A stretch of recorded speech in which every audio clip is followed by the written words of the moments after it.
Yeah, let's do this. All right, so what do you see here?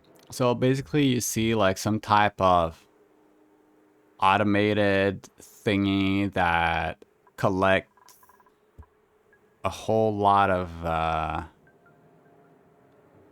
clay because you need ceramic. So the sooner you start with this, even if it's like your main oxygen production, the faster you get to like insulate a lot of huge areas if you want to be doing that with ceramic. And ceramic does take a while to get going for a lot of players because they start too late. So that's why I would advise to any beginner to start with deodorizers as a priority system for producing oxygen. Like my oxygen production, most of it, let's be honest, gets flushed in space.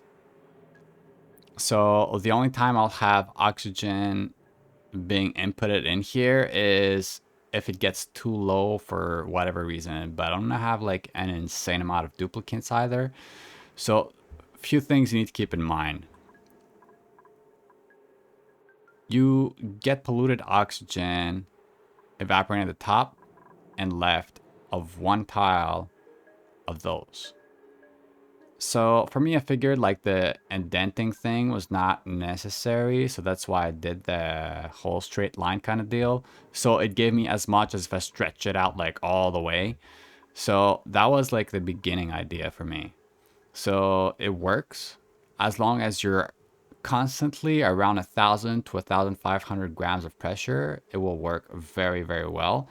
And these will be working consistently.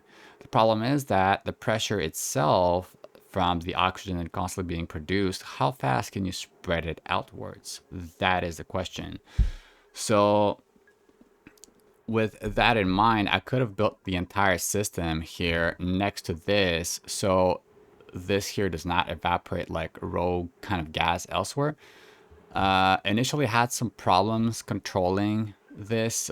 It's kind of glitchy, the food poisoning. So the moment you have like just like a little puddle by itself, it's not gonna have food poisoning. But if you bottle it up, then it can evaporate food poisoning. So that's something you have to be mindful of. So like if you bottle up this, uh, the other issues that I've encountered is you don't want like water getting mixed on the top layer because it will stop it from evaporating, right? Another thing you don't want is to have, where is it? This is it. You don't want this going in there. So if you want like an even better system, you don't want that happening. You make sure that they only access like your duplicates with suits. And another thing, you don't want oxygen in there, obviously, right? I mean, the only reason there's oxygen being compressed down there because it has like nowhere to go unless I like eject it from this side, right?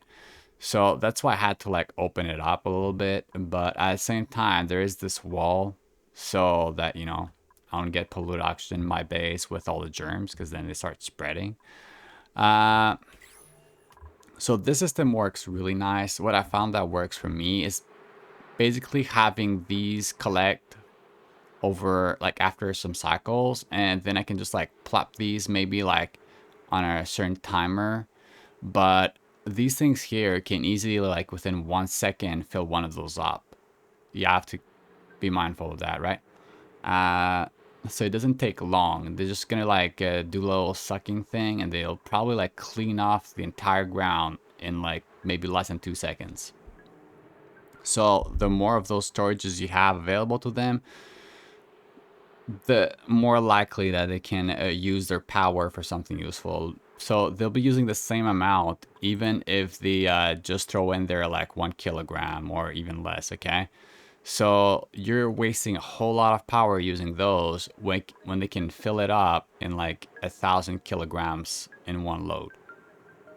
So yeah, you don't have to be using them all the time unless you have like a very specific kind of system that, you know, needs to be using them all the time.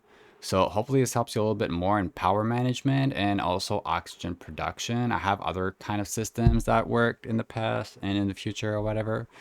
But this is a pretty solid one, honestly. And hopefully your vent doesn't have food poisoning or some other type of thing with it. Yep,